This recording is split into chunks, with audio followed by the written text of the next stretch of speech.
ആനയെല്ലാം കയറി പോവാൻ തോന്നുന്നു കേട്ടോ. ബോട്ട് കണ്ട് പേടിച്ചിട്ടാണ്. ഇതുണ്ടോ വാലൊക്കെ പൊക്കി പിടിച്ച് അപായ സൂചന. ഇത് അങ്ങേക്കരയിൽ ഇത് ഇപ്പോഴും ഉണ്ട് കേട്ടോ. ഒറ്റക്കൊമ്പൻ എന്നല്ല, ഒറ്റയാൻ ഇങ്ങനെ കറങ്ങി നടപ്പുണ്ടായിരുന്നേ. ആന എരുമകളുടെ അടുത്തേക്ക് വരുന്നതൊക്കെ നോക്കി ഇങ്ങനെ വെയിറ്റ് ചെയ്ത് കൗതുകത്തോടെ ഇവിടെ നിന്ന് ആളുകൾ, ഞാൻ മാത്രമല്ല ഇവിടെ നിന്ന് ആളുകളെല്ലാം വെയിറ്റ് ചെയ്തു കാഴ്ച കാണാനായിട്ട്. ആനയും ആടും തമ്മിലുള്ള യുദ്ധം കണ്ടിട്ടില്ലാത്തവർ നോക്കിക്കൊള്ളുക.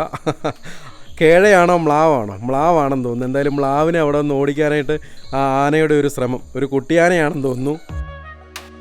കൊമ്പനാണോ? കൊമ്പില്ല. എന്തായാലും മോഴയാണോ പിടിയാണോ എന്ന കാര്യത്തിൽ വ്യക്തതയില്ല. എന്തായാലും അത് പേടിപ്പിച്ചിട്ട്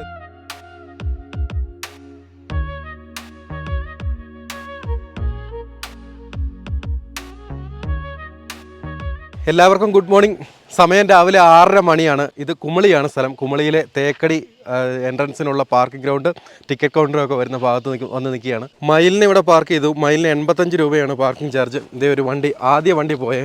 കുറേ ആളുകളൊക്കെ ഉണ്ട്. നമ്മളും ഇതിൽ കയറി പോവാണ്. കാട്ടുമൃഗങ്ങളെ കയ്യോടെ പോയി ഫസ്റ്റ് ബോട്ടിങ്ങിൽ കാട്ടുമൃഗങ്ങളെ കാണാൻ. ലാസ്റ്റ് സീറ്റിൽ തന്നെ ഇരുന്നേക്കല്ലേ. രാത്രി മുഴുവൻ മഴയായിരുന്നു. ഇത് ഇപ്പോഴും മഴ ചെറുതായിട്ട് ചാറുന്നുണ്ട്. ഇങ്ങനെ മഴയുള്ള സന്ദർഭങ്ങളിൽ രാവിലെ ഫസ്റ്റ് ബോട്ടിങ്ങിന് പോയി കഴിഞ്ഞാൽ മൃഗങ്ങളെ കാണാനുള്ള സാധ്യത കുറവാണെന്നാണ് പറയുന്നത്. പക്ഷെ നമ്മളെന്തായാലും മൃഗങ്ങളെ കാണും. വീഡിയോയിലേക്ക് പോകും മുമ്പേ ഒരു കാര്യം പറയാം. നിങ്ങൾ ആരെങ്കിലും പാലാ ഭാഗത്ത് വീടും സ്ഥലവും വാങ്ങാനിരിക്കുന്ന ആളാണെങ്കിൽ പാലായിൽ നിന്നും 4 കിലോമീറ്റർ മാത്രം ദൂരത്തിൽ പാലാ പൊൻകുന്ന റൂട്ടിൽ മീനച്ചിൽ പള്ളി ഭാഗത്ത് 1 ഏക്കർ 45 സെൻറ്റ് സ്ഥലവും ഈ കാണുന്ന വീടും വിൽപ്പനയ്ക്കായിട്ടുണ്ട് കേട്ടോ. ആദായമുള്ള റബ്ബറും വറ്റാത്ത കിണറും ഒക്കെ ഉൾപ്പെടുന്നതാണ് ഈ പുരയിടം. ഞാൻ ബ്രോക്കറിങ് തുടങ്ങിയതൊന്നുമല്ല കേട്ടോ. ഇതെൻ്റെ കൂട്ടുകാരൻ അഭിജിത്തിൻ്റെ, നിങ്ങൾക്കറിയാം ചാലക്കുടി വീഡിയോയിൽ ഉൾപ്പെടെ നമ്മുടെ കൂടെ വന്നിട്ടുള്ള അഭിജിത്തിൻ്റെ വീട് സ്ഥലവുമാണ്. അപ്പോൾ നിങ്ങളിൽ ആരെങ്കിലും ഈ മേഖലയിൽ വീടോ സ്ഥലമോ എന്തെങ്കിലും വാങ്ങിക്കാൻ ഉദ്ദേശിക്കുന്നുണ്ടെങ്കിൽ ഈ നമ്പറിലൊന്ന് കോൺടാക്റ്റ് ചെയ്തോളൂ കേട്ടോ. നമ്മളങ്ങനെ തേക്കടിയുടെ മെയിൻ ഗേറ്റൊക്കെ കടന്ന് ഉള്ളിലേക്ക് കയറി. ശരിക്കും പറഞ്ഞാൽ ഇതുവഴി ഒരു 2-3 വർഷം മുമ്പ് വരെയൊക്കെ നമ്മുടെ പ്രൈവറ്റ് വാഹനങ്ങൾ ഇതിനുള്ളിലേക്ക് ടിക്കറ്റ് എടുത്ത് നമുക്ക് കടത്തിക്കൊണ്ട് പോകാമായിരുന്നു. ഇപ്പോൾ എന്തായാലും അത് അനുവദിക്കുന്നില്ല. ഒരു വാഹനം പോലും ഉള്ളിലേക്ക് കടത്തിവിടില്ല. അല്ലെങ്കിൽ നേരത്തെ അതിഗംഭീരമായ ഒരു ഫോറസ്റ്റ് ഡ്രൈവ് നമുക്കിവിടെ ആസ്വദിക്കാമായിരുന്നു. ഇതുവഴിയുള്ള ഡ്രൈവ് എന്ന് പറഞ്ഞാൽ, ഇതിനുള്ളിലെ സ്ഥലങ്ങൾ എന്ന് പറഞ്ഞാൽ കുറച്ച് ദൂരം എന്ന് പറഞ്ഞു കഴിഞ്ഞാൽ ശരിക്കും സ്വപ്നതുല്യമായ. ഇപ്പോൾ ആ പ്രദേശങ്ങളൊക്കെ എങ്ങനെയുണ്ടെന്ന് അറിയില്ല. ഞാനാകെ ഒരു തവണ മാത്രമാണ് ഈ തേക്കടിയിൽ വന്നിട്ടുള്ളത് കേട്ടോ.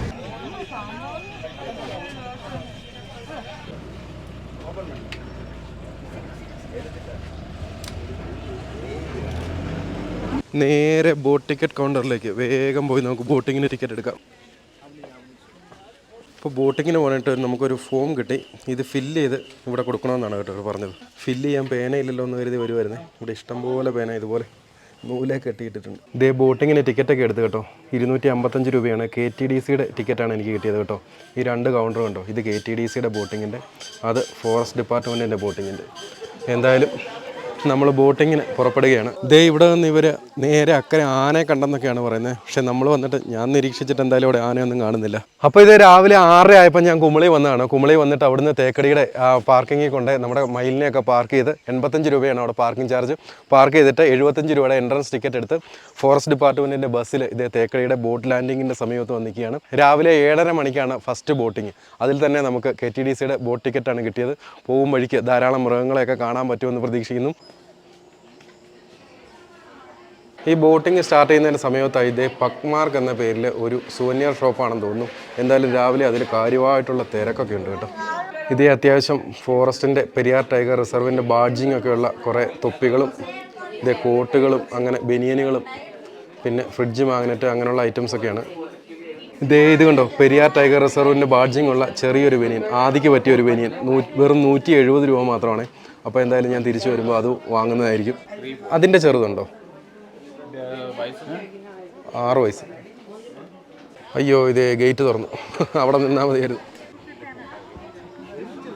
ജലജ്യോതി എന്ന ബോട്ടിൽ കയറാനാണ് നമുക്ക് കിട്ടിയ നിർദ്ദേശം. ഇപ്പോൾ പുറപ്പെടുന്നത് KTDCയുടെ ബോട്ടാണെന്ന് തോന്നുന്നു. എല്ലാവരും ജലജ്യോതിയിലേക്കുള്ളവരാണ്. കാര്യം പറഞ്ഞാൽ ഈ കുമളിയൊക്കെ എൻ്റെ ഒരു സ്ഥിരം ഏരിയ ആയിരുന്നെങ്കിലും ആദ്യമായിട്ടാണ് കേട്ടോ തേക്കടി ബോട്ടിങ്ങിനായിട്ട് ഞാൻ പോകുന്നത്.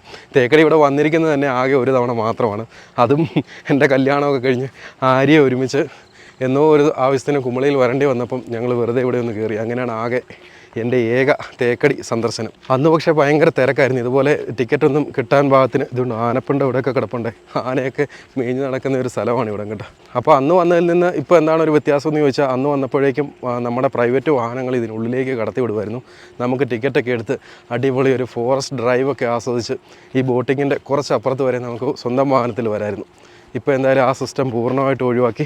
ഇതേ ഇവിടെ പോകാൻ തയ്യാറായിട്ട് വനജ്യോത്സ്ന കിടപ്പുണ്ട്. വനജ്യോത്സ്ന, അത് തന്നെ. നമുക്ക് ജലജ്യോതിയാണ് അപ്പുറത്തേത്. ജലജ്യോതിയുടെ എന്തായാലും അപ്പർ ഡെക്കിൽ നമുക്ക് സീറ്റ് കിട്ടിയിട്ടുണ്ട്. ഇനി അപ്പർ ഡെക്കിൽ ഒരു സൈഡ് സീറ്റോടെ ആയിരുന്നെങ്കിൽ വളരെ സന്തോഷമായിന്. നന്നായിട്ട് മഴ ചാറുന്നുണ്ടേ. Seat number 24 upper deck. Upper ഡെക്കിലേക്ക് അതിലേ കയറുന്നേ. ഇതിലെങ്ങാനും ഇതിലെ തന്നെ. 24 എന്തായാലും സൈഡ് സീറ്റ് തന്നെ കിട്ടി കേട്ടോ. ഭാഗ്യം ഭാഗ്യം ഭാഗ്യം. എല്ലാ സീറ്റിലും അവരവർക്കുള്ള ലൈഫ് ജാക്കറ്റ് വെച്ചിരിക്കുന്നത് കാണാം. ലൈഫ് ജാക്കറ്റ് കമ്പൽസറി ആണെന്ന് അവിടുന്ന് പ്രത്യേകം പറഞ്ഞിരുന്നു കേട്ടോ. ഇതേ ആളുകളുടെ വലിയൊരു ഘോഷയാത്ര തന്നെ വരുന്നല്ലോ. ഇത്രയും ആളുകൾ അതിനവിടെ ഉണ്ടായിരുന്നു. എല്ലാവരും ഫോറസ്റ്റിൻ്റെ ബോട്ടിലേക്കാണ്. ഇതിലേക്കുള്ളവരും വരണമല്ലോ, എന്നാലല്ലേ നമ്മുടെ ബോട്ട് പുറപ്പെടുകയുള്ളൂ. നല്ല മണ്ണെണ്ണയുടെ മണമൊക്കെ വരുന്നുണ്ടേ. മണ്ണെണ്ണയിൽ ഓടിക്കുന്ന ബോട്ടാണോ ഇത്? നമ്മളിവിടെ സാധാ കുറേ പോത്തുകളെയാണ് കണ്ടതെങ്കിലും ഇതിൻ്റെ അങ്ങേയറ്റത്ത് കാട്ടുപോത്തിൻ്റെ ഒരു കൂട്ടം തന്നെ കാണാം കേട്ടോ. ഇതേ ബോട്ട് മാറി കയറാൻ വന്നിട്ട് തിരിച്ചു പോകുന്നവരാണെന്ന് തോന്നുന്നു.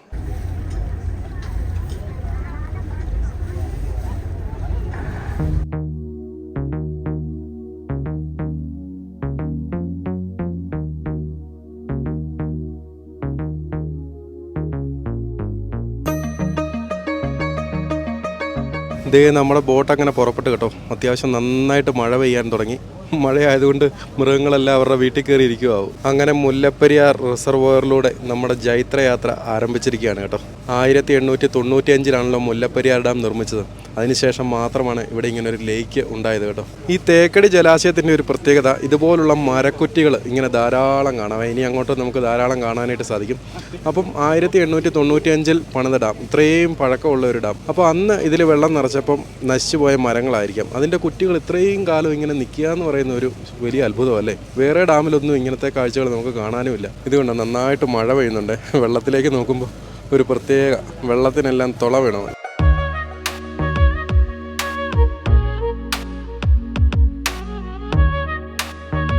ഈ മഴയെ നനഞ്ഞ് ആനയും കടുവയൊക്കെ വെള്ളം കുടിക്കാൻ വരുമോ? ആർക്കറിയാം. അങ്ങ് ദൂരെ ഒരു കൂട്ടം ആനയെ നമുക്ക് കാണാൻ സാധിക്കും കേട്ടോ. ഇത് ഒരു കൂട്ടം ആന വെള്ളത്തിലേക്ക് ഇറങ്ങിയില്ല എന്ന ഭാഗത്തിൽ നിൽക്കുന്ന കാഴ്ച എന്തായാലും നിരാശപ്പെടേണ്ടി വന്നില്ല. ഇറങ്ങിയ പാടെ ആനക്കൂട്ടം. ഇവിടെ കുറേ എരുമക്കൂട്ടത്തെ കാണാമേ. എല്ലാവരും കാട്ടെരുമയാന്നൊക്കെ പറഞ്ഞ് ഫോട്ടോ എടുക്കുക. സൂക്ഷിച്ച് നോക്കിക്കഴിഞ്ഞാൽ ഓരോന്നും മൂക്ക് ഇറക്കിയിട്ടാണ് കാട്ടെരുമകളൊക്കെ പോകുന്നത് കേട്ടോ. ഈ വശത്തൂടെ പോയിക്കൊണ്ടിരുന്ന ഈ ബോട്ടൊക്കെ ആനയെ കണ്ടിട്ടാണെന്ന് തോന്നുന്നു അങ്ങോട്ട് നീങ്ങിപ്പോയേ. എന്തായാലും നമുക്ക് അങ്ങേ സൈഡിലാണ് ആനയെ കാണാനായിട്ട് സാധിക്കുക. അതുകൊണ്ട് തിരിച്ചു വരുമ്പോഴെങ്കിൽ ഈ ബോട്ട് ആ സൈഡ് ചേർന്ന് വന്നാൽ മതിയായിരുന്നുവെന്നും ആന അപ്പോഴും അവിടെ തന്നെ കാണുമായിരിക്കുമെന്നും നമുക്ക് പ്രതീക്ഷിക്കാം. ആനയും ആനക്കുട്ടിയും എല്ലാം ഉണ്ട് കേട്ടോ.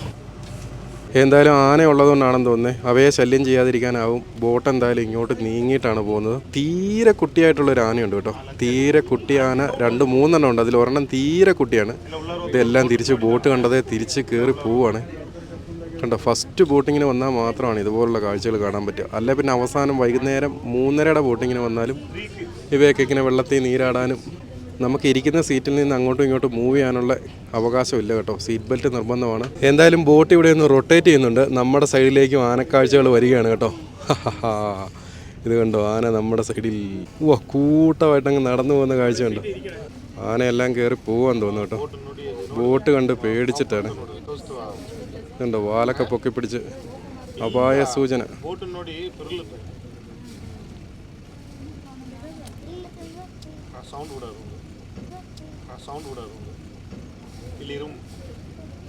കുട്ടിയാനകളുള്ളതുകൊണ്ടാണ് ഇത്രയും.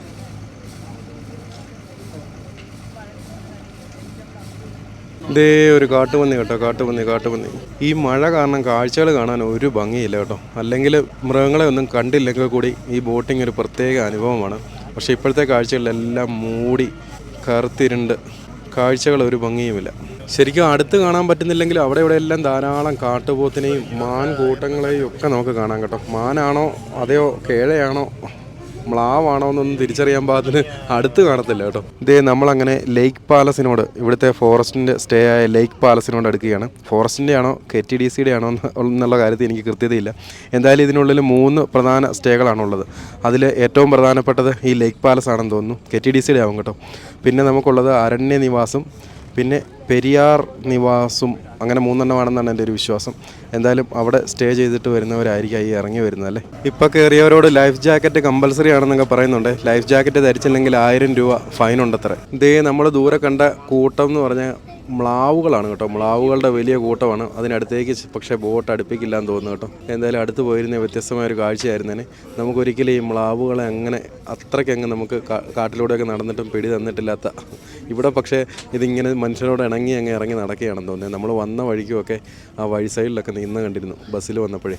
വലിയ കൂട്ടം കേട്ടോ, ഒരുപാടെണ്ണം ഉണ്ട്. തേക്കടി ബോട്ടിങ് എത്രമാത്രം സ്ട്രിക്റ്റ് ആയത് 2009 ജലകന്യക എന്ന ബോട്ടാണെന്ന് തോന്നുന്നു.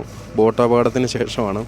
അന്ന് 76 പേരുണ്ടായിരുന്ന ബോട്ടിൽ ഏതാണ്ട് 46 പേരും മരിക്കുന്ന വളരെ ദാരുണമായ ഒരു സംഭവമാണ് ഉണ്ടായത്. ഒരു വശത്ത് എന്തോ ആനക്കൂട്ടത്തെ കണ്ട് നമ്മളിന്ന് കണ്ടതുപോലെ കണ്ടപ്പോഴേക്കും അപ്പർ ഡെക്കിലിരുന്ന ആളുകളെല്ലാം കൂടെ ഒരു സൈഡിലേക്ക് തിങ്ങിക്കൂടി വരികയും ആരും ലൈഫ് ജാക്കറ്റ് ഒന്നും ധരിച്ചിട്ടൊന്നും ഉണ്ടായിരുന്നില്ല. അങ്ങനെ ബോട്ട് നിയന്ത്രണം വിട്ട് മറിയുകയുമായിരുന്നു കേട്ടോ. 46 പേര് ഒറ്റ ബോട്ട് അപകടത്തിൽ മരിക്കുക എന്ന് പറയുമ്പോഴേ നമുക്ക് കരിങ്കുരങ്ങുകളെയൊക്കെ ധാരാളം ഇതിനുള്ളിലൂടെ കാണാൻ കേട്ടോ.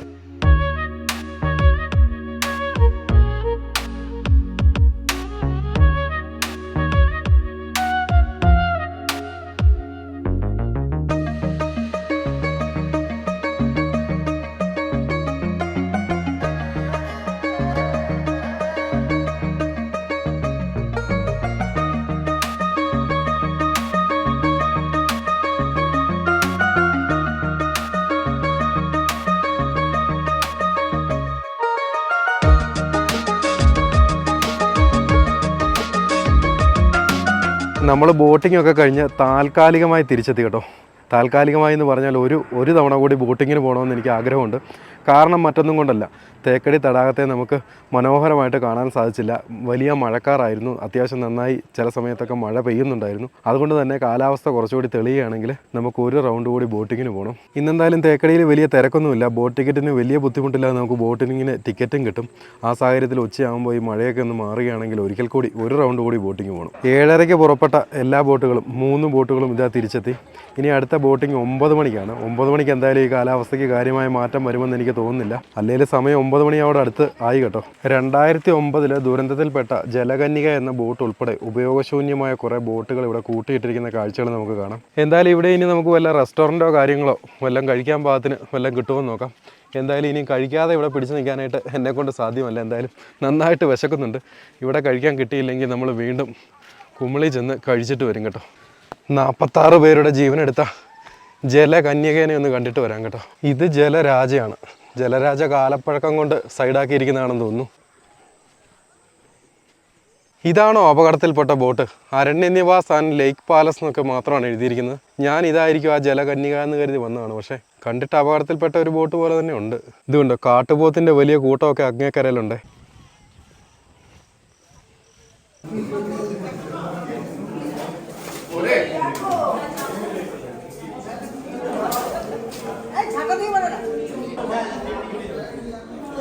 ഈ നേരെ മുന്നിൽ കാണുന്നതാണ് അരണ്യനിവാസ്. KTDCയുടെ സ്റ്റേ ആണ്. അവിടെ ബിയർ വൈൻ പാർലറൊക്കെ ഉണ്ട് കേട്ടോ. ആവശ്യക്കാർക്ക് വേണമെങ്കിൽ ഉപയോഗിക്കാം. ഇവിടെ ഒരു റെസ്റ്റോറൻറ്റ് തപ്പി ഞാൻ ഇതിൽ നടന്നപ്പോൾ ഇതേ ജംഗിൾ ബൈറ്റ്സ് എന്ന് പറഞ്ഞ് ഇവിടെ ഒരു കഫറ്റേരിയ കണ്ടു.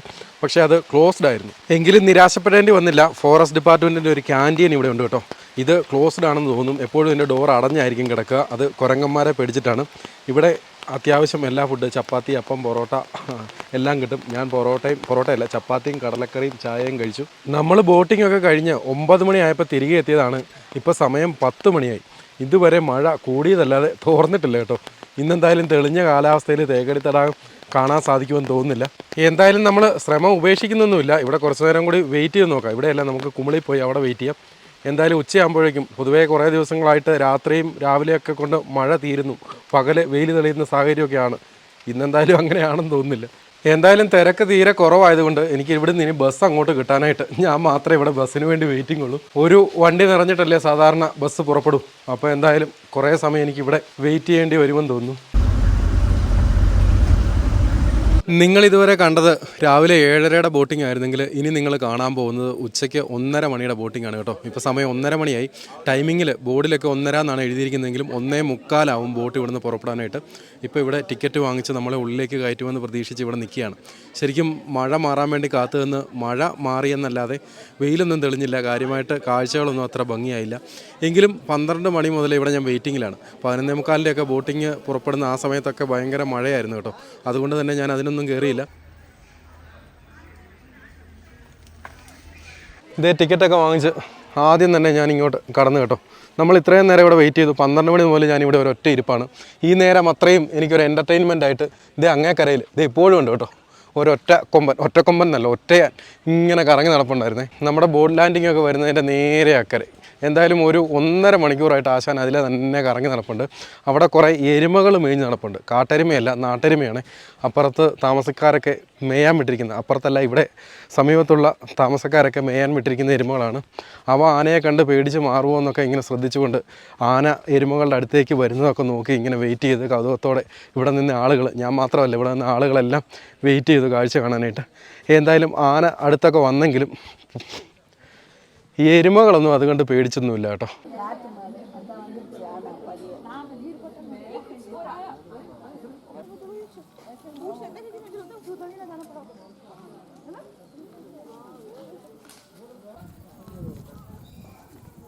ഇതേ ഒരു ടാങ്കർ ലോറി വരുന്നു. ബോട്ടിന് ഇന്ധനം നിറയ്ക്കാൻ വന്ന വാഹനമാണെന്ന് തോന്നുന്നു. ഇത്രയും നേരം തെളിഞ്ഞ ഒരു കാലാവസ്ഥയായിരുന്നെങ്കിൽ വീണ്ടും ഇതേ നമ്മൾ ബോട്ടിങ്ങിന് ഇറങ്ങി പുറപ്പെട്ടപ്പോൾ ഇതേ മഴമേഘമൊക്കെ പെട്ടെന്ന് മൂടിയേ.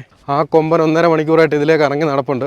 നമ്മൾ ബോട്ടിലിരുന്ന് കാണാൻ പറ്റിയിരുന്നെങ്കിൽ കുറച്ചുകൂടി അടുത്ത് കാണാമായിരുന്നേ. കാര്യം പറഞ്ഞാൽ നമ്മുടെ കയ്യിൽ ഒരു സൂമിങ് ക്യാമറയൊക്കെ ഉണ്ടെങ്കിലും അതിന് ക്ലാരിറ്റി കുറച്ച് കുറവാണ്. രാവിലെ നമ്മൾ ജലജ്യോതിയിലല്ലേ പോയി.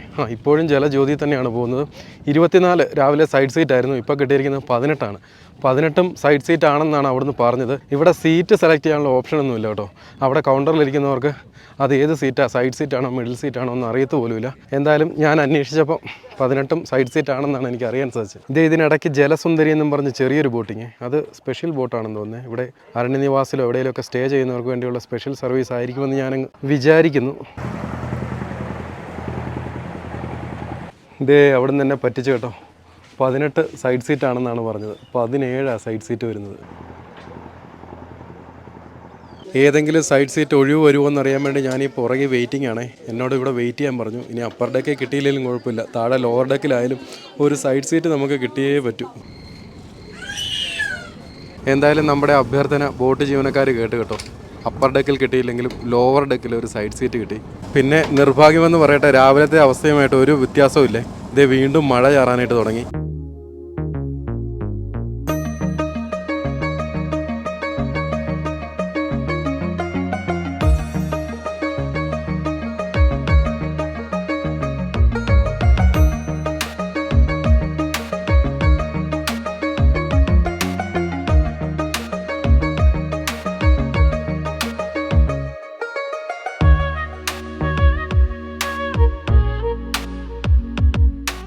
നമ്മൾ രാവിലെ ആനയെ കണ്ട സ്ഥലത്തൂടെയാണ് പാസ് ചെയ്ത് പോകുന്നത്. ഇപ്പോൾ എന്തായാലും ഇവിടെ വീണ്ടും ആന കാണുമെന്ന പ്രതീക്ഷയിലാണ് ഞാനിരുന്നത്. എന്തായാലും ഇവിടെ ആനയൊന്നുമില്ല കേട്ടോ, അവരൊക്കെ വീട്ടിൽ പോയി.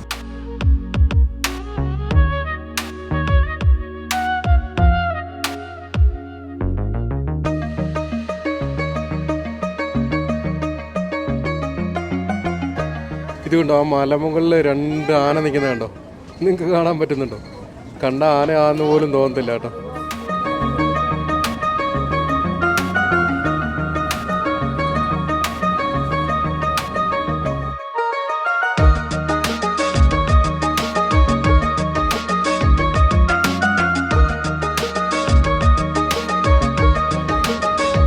അങ്ങ് ദൂരെ കടുകുമണി പോലെയാണെങ്കിലും നമ്മുടെ രണ്ടാമത്തെ ബോട്ടിങ്ങിലും ആനയെ കണ്ടു എന്ന് നമുക്ക് എന്തായാലും പറയാം.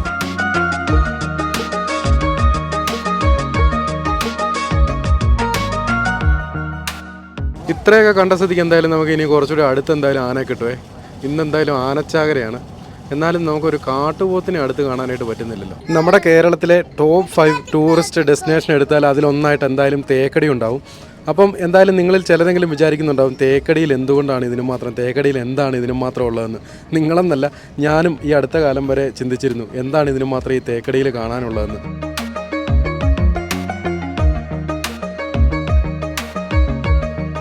അപ്പോൾ തേക്കടിയുടെ പ്രത്യേകത എന്താണെന്ന് നമ്മൾ അന്വേഷിച്ച് കഴിഞ്ഞാൽ തേക്കടിയുടെ പ്രത്യേകത ഇത് തന്നെയാണ് കേട്ടോ.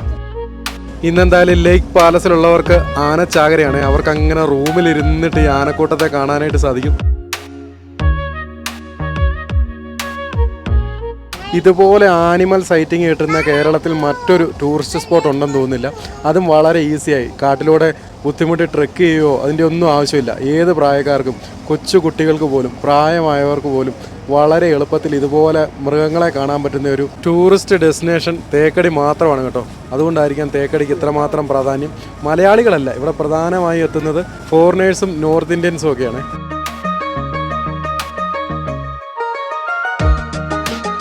ലേക്ക് പാലസിലെ ആളുകളെ ബോട്ടിങ്ങിന് കൊണ്ടുപോകേണ്ട കടമ ഇന്ന് ആ ബോട്ടിനാണ്.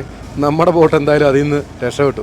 ഇത് കണ്ടോ, ആനക്കൂട്ടം കണ്ടോ, ആനക്കൂട്ടത്തിൽ ഒരാനയെ മാത്രമേ കാണത്തുള്ളൂ. ഇതേ ആ മലയുടെ മുകളിൽ ഈ ആന നിൽക്കുന്നതിൻ്റെ നേരെ മുകളിൽ ഇപ്പോഴും ആനയുണ്ട് കേട്ടോ. ധാരാളം മ്ലാവുകൾ, ഇവിടെ ഏറ്റവും കൂടുതലുള്ളത് മ്ലാവുകളാണെന്ന് തോന്നുന്നു കേട്ടോ. സാധാരണ കാട്ടുപന്നിയൊക്കെയാണ് കൂടുതലായിട്ട്, മാനുകളൊക്കെയാണ് കാണാറ്. ഇവിടെ മാനുകൾ അങ്ങനെ ഇല്ല എന്ന് തന്നെ പറയാം. ഇതുവരെ ഞാനങ്ങനെ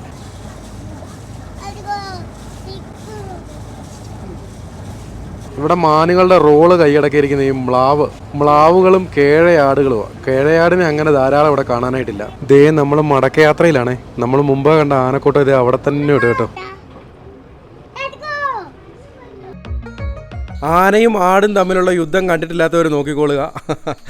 കേഴയാണോ മ്ലാവാണോ? മ്ലാവാണെന്ന് തോന്നുന്നു. എന്തായാലും മ്ലാവിനെ അവിടെ ഒന്ന് ഓടിക്കാനായിട്ട് ആ ആനയുടെ ഒരു ശ്രമം. ഒരു കുട്ടിയാനയാണെന്ന് തോന്നുന്നു. കൊമ്പനാണോ? കൊമ്പില്ല. എന്തായാലും മോഴയാണോ പിടിയാണോ എന്ന കാര്യത്തിൽ വ്യക്തതയില്ല. എന്തായാലും അത് പേടിപ്പിച്ചിട്ട് എന്തായാലും നമ്മുടെ മ്ലാവ് പേടിക്കുന്നൊന്നുമില്ല കേട്ടോ.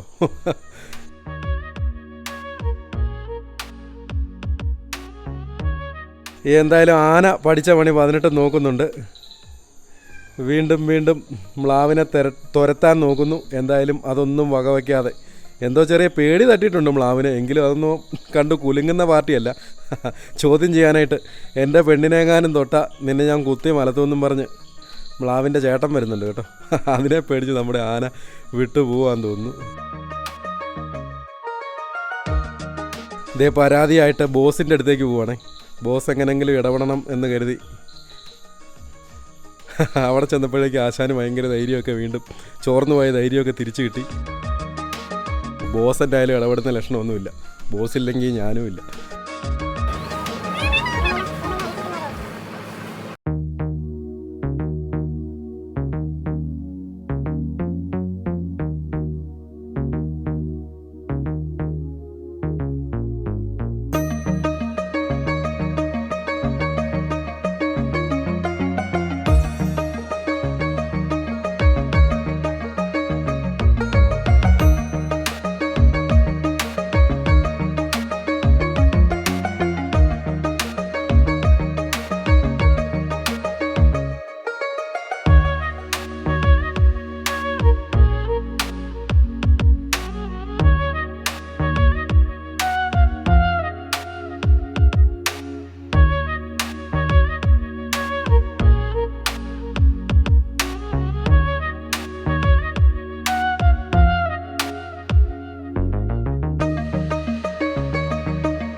എന്നാൽ ഈ മരക്കുറ്റികളാണ് എന്നെ അത്ഭുതപ്പെടുത്തുന്നത്. 100 വർഷത്തിലധികം പഴക്കമുള്ള മരമല്ല, മരക്കുറ്റി. എന്തായാലും ഡാമിൽ വെള്ളം നിറച്ചപ്പോൾ തന്നെ ഈ മരമെല്ലാം ചീഞ്ഞ് ഉണങ്ങി പോയി കാണും. എന്നിട്ട് ഇപ്പോഴും ഈ 100 വർഷത്തിലധികമായിട്ട് ഈ മരക്കുറ്റികൾ ഇങ്ങനെ നിലനിൽക്കുന്നത് വലിയൊരു അത്ഭുതമാണ് കേട്ടോ. ദേ നമ്മൾ ബോട്ട് ലാൻഡിങ്ങിൻ്റെ സമീപത്ത് മുമ്പേ മണിക്കൂറുകൾ മുമ്പ് കണ്ട ആന ഇപ്പോഴും, ഒറ്റയാൻ ഇപ്പോഴും അതിലെ നടപ്പുണ്ട്. ഇതേ നമ്മുടെ രണ്ടാമത്തെ ബോട്ടിങ് അവസാനിച്ചേ. പോയ ബോട്ടുകളെല്ലാം തിരിച്ചു വരികയായി. നമ്മളിവിടുന്ന് പോയപ്പം ഇവിടെ നിർത്തിയിട്ട് പോയ ഒറ്റക്കൊമ്പനല്ല, അവൻ ഇവിടെ തന്നെ നിൽപ്പുണ്ട് കേട്ടോ, എങ്ങും പോയില്ല. എന്തായാലും വീഡിയോ അവസാനിക്കുകയാണ്. വീഡിയോ അവസാനിക്കും മുമ്പേ ഞാൻ അപ്പർ ഡെക്കിലും ലോവർ ഡെക്കിലും യാത്ര ചെയ്തതിൽ നിന്നും എനിക്ക് തരാനുള്ളത് കൂടുതൽ ഡിമാൻഡ് അപ്പർ ഡെക്കിനാണ് കേട്ടോ. കൂടുതലും ആദ്യം അപ്പർ ഡെക്ക് ഫില്ലായതിനു ശേഷമാണ് ലോവർ ഡെക്കിൽ ടിക്കറ്റ് കൊടുക്കുന്നത്. എന്നാൽ എൻ്റെ അനുഭവത്തിൽ നിന്നും ശരിക്കും ഏറ്റവും മനോഹരമായ യാത്ര, കൂടുതൽ വിസിബിലിറ്റി കിട്ടുന്നില്ലെങ്കിലും ആനിമൽ സൈറ്റിങ്ങിനൊക്കെ നന്നായിട്ട് മൃഗങ്ങളെ കാണാനൊക്കെ നല്ലത് ലോവർ ഡെക്കിലെ യാത്രയാണ്. എനിക്ക് കൂടുതൽ ഇഷ്ടപ്പെട്ടത് ലോവർ ഡെക്കിലെ യാത്ര തന്നെയാണ്. എന്തായാലും വേഗം പോയി നമുക്ക് ബസ്സിന് ക്യൂ നിൽക്കാം. ബസ്സിന്